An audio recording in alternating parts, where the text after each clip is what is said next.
Hello friends, आज की इस वीडियो में हम पाचन तंत्र को समझाने वाले हैं।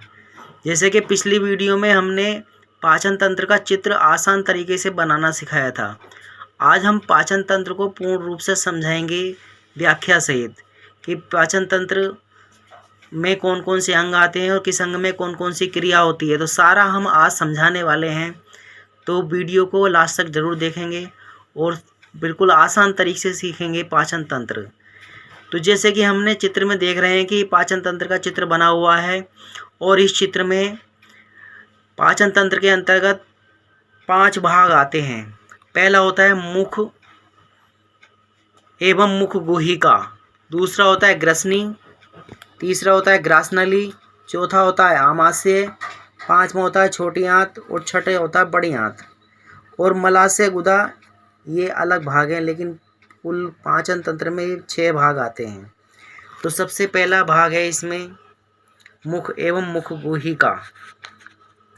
जैसे कि हमें पता है कि भोजन को चबाना, चबे हुए भोजन को निगलना, निगले हुए भोजन को पचाना तथा अपच भोजन को बाहर त्यागना आदि क्रियाएं पाचन तंत्र द्वारा होती हैं। मनुष्य में पाचन तंत्र में आहार नाल व उससे संबंधित ग्रंथियां होती हैं। तो आहार नाल, मनुष्य की आहार नाल लगभग 8 से 10 मीटर लंबी होती है। विभिन्न भागों में इसका व्यास अलग अलग होता है। अब पहला जो भाग है इसका मुख गुहिका एवं मुख, तो इसमें क्या क्या होता है ये समझाने वाले हैं हम। तो ये मुख जो है 2 होठों से घिरा हुआ एक भाग होता है।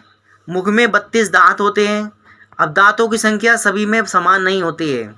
बच्चे होते हैं तो उनमें दांतों की संख्या कम रहती है, बड़े होने पर दांतों की संख्या बढ़ जाती है। किसी में 30 हो सकती है, किसी में 32 हो सकती है, 32 से ज़्यादा किसी में नहीं होती है। यानी टोटल दांतों की संख्या 32 होती है, लेकिन 32 से कम भी रह सकते हैं, किसी के 30 भी हो सकते हैं। तो अब ये दांत जो होते हैं, जबड़े में सामने 2 जोड़ी कृंतक दांत होते हैं, यानी जबड़े में बिल्कुल सामने की ओर जो दांत होते हैं वो कृंतक दांत कहलाते हैं। और फिर एक एक रदनक होता है, यानी कि बीच वालों के साइड में एक एक जो होगा वो रदनक दांत होगा। और फिर उन्हीं के साइड में 2-2 अग्र चावर्णक तथा उसके बाद 3 चावर्णक होते हैं। अग्र चावर्णक व चावर्णक को दाढ़ कहते हैं, यानी जो पीछे की ओर दाढ़ें होती हैं वो अग्र चावर्णक और चावर्णक कहलाते हैं। तो इस तरीके से ये मुख के अंदर के भाग आए। इसमें दांत भी आया, जीभ भी आती है इसी के अंदर, और पाचक रस भी आते हैं, यानी कि लार ग्रंथि पाई जाती है, लार जिससे स्रावित होती है। तो लार भी भोजन पचाने का कार्य करती है, क्योंकि हम सबसे पहले भोजन को मुंह में लेकर जाते हैं, फिर दांतों से चबाते हैं। दांतों से चबाने पर उसमें लार ग्रंथि से निकलने वाली लार मिक्स होती है, जिसमें एंजाइम पाए जाते हैं। एंजाइम भोजन को पचाने का कार्य करते हैं। तो भोजन का जो पाचन क्रिया है वो मुंह से ही स्टार्ट हो जाती है, यानी मुंह में ही पाचन क्रिया स्टार्ट हो जाती है। क्योंकि हमने दिखाया है लार ग्रंथियाँ, क्योंकि मुंह में यहाँ पर लार ग्रंथियाँ निकलती हैं, लार ग्रंथियों से लार निकलती है, क्योंकि मुंह में लार ग्रंथियाँ पाई जाती हैं। ऐसे यहाँ आगे की ओर जीभ पाई जाती है, उसके आगे दांत पाए जाते हैं। तो ये मुख एवं मुख गुहिका की बात हो गई। इसके बाद आता है ग्रसनी, दूसरा भाग है इसमें ग्रसनी। तो ग्रसनी जो है वो एकदम अंदर एक बड़ा छिद्र होता है, जिसमें निगल द्वार कहते हैं। यानी ग्रसनी यहाँ वाले भाग को कहते हैं हम, यहाँ वाला भाग जिसमें हम खाने को चबाने के बाद निगलते हैं, उसे ग्रसनी कह देते हैं। इसको निगल द्वार कहते हैं। इसके द्वारा ग्रसनी और ग्रासनली, ग्रसनी में खुलती है। इसके पास ही श्वसन नली का छिद्र होता है, जिसे हम घाटी द्वार भी कहते हैं। यानी ये जो श्वसन नली का जो छिद्र है, ये जो फेफड़ों में गुजारा है, यहाँ से इसे घाटी द्वार कह देते हैं। तो जहाँ ग्रसनी स्टार्ट होती है, एंड होता है ग्रसनी का जहाँ पर, यहाँ से ही श्वसन नली भी इसमें स्टार्ट होती है। अंतिम इस जीभ के अंतिम सिरे पर पीछे की ओर निगल द्वार के आसपास टॉन्सिल नामक फूले हुए स्थान होते हैं। यानी कि यहाँ पर टॉन्सिल भी पाए जाते हैं, जो जिस यहाँ पर होते हैं साइड में, बिल्कुल गले के नीचे की ओर जबड़े के टॉन्सिल पाए जाते हैं। तो टॉन्सिल होते हैं। इसके बाद आया ग्रास नली, तीसरा भाग है ग्रास नली। तो ग्रास नली यहाँ से स्टार्ट होती है और आमाशय तक जाती है। यहाँ से ग्रसनी का एंड होता है, यहाँ ग्रसनी से ग्रास नली स्टार्ट होती है और ग्रास नली जो जाती है वो आमाशय तक जाती है। यह 25 सेमी लंबी नली होती है और श्वसन नली के नीचे स्थित होती है। यानी कि श्वसन नली यहाँ है, यहाँ से नीचे को जो स्थित होगी इसे हम ग्रास नली कहेंगे और इसकी लंबाई लगभग मनुष्य में 25 सेंटीमीटर होती है। यह मध्य छेद को भेद कर उदर गुहा में स्थित आमाशय में खुलती है। यानी मध्य से होती हुई ये आमाशय में जाकर खुली, यानी आमाशय में जाकर इसका एंड हो जाता है और ग्रसनी से स्टार्ट होती है ये ग्रास नली। इसके बाद आता है आमाशय, चौथा भाग है इसका आमाशय। आमाशय यानी कि हम जिसे साधारण भाषा में पेट भी कहते हैं, ये आमाशय है, ये आमाशय लिखा हुआ है पेट। तो आमाशय जो होता है यह जे के आकार की एक थैली के समान होता है। यानी जैसे अंग्रेजी का जे होता है ना, जे के आकार का होता है ये। और इसकी जो लंबाई होती है 25 से 30 सेंटीमीटर होती है। यानी यहाँ से यहाँ तक की जो लंबाई है इसकी वो 25 से 30 सेंटीमीटर होती है। और चौड़ाई, ये जो चौड़ाई है इसकी ये लगभग बैठेगी 7 से 10 सेंटीमीटर। यानी कि पेट जो हमारा होता है वो 7 से 10 सेंटीमीटर चौड़ा होता है और लंबा होता है 25 से 30 सेंटीमीटर। ये टोटल भाग जो है आमाशय या पेट कहलाता है। भोजन नली के अंतिम सिरा आमाशय से जुड़ा रहता है। यानी कि ये जो नली आई है ग्रास नली जिसे हमने कहा, इसका अंतिम सिरा आमाशय से जुड़ा रहता है, जो एक सिरे पर बड़ा परंतु दूसरे सिरे पर संकरा होता है। यानी एक सिरे पर बड़ा, दूसरे पर संकरा होता चला जाता है, छोटा होता चला जाता है। आमाशय के दूसरे सिरे को पाइलोरिक सिरा कहते हैं। आमाशय का जो दूसरा सिरा होता है उसे पाइलोरिक सिरा कहते हैं। इस सिरे पर स्थित छिद्र को पाइलोरिक छिद्र कहते हैं। इस वाले छिद्र को जो कहेंगे पाइलोरिक छिद्र कहेंगे। आमाशय की भित्ति में मोटा पेशीय स्तर होता है। यानी इसकी जो भित्ति होती है वो मोटी होती है। यानी चारों ओर की जो भित्ति होती है, आवरण होता है, वो मोटी होती है, पेशीय होता है। और श्लेष्म कला का आवरण होता है। यानी इसमें जो आवरण होता है वो श्लेष्म कला का होता है, जिसमें अनेक आमाशयी ग्रंथियाँ पाई जाती हैं। यानी इसके जो सिरा होता है ये, यानी कि सतह होती है चारों ओर की, उसमें श्लेष्म ग्रंथियाँ या आमाशयी ग्रंथियाँ पाई जाती हैं।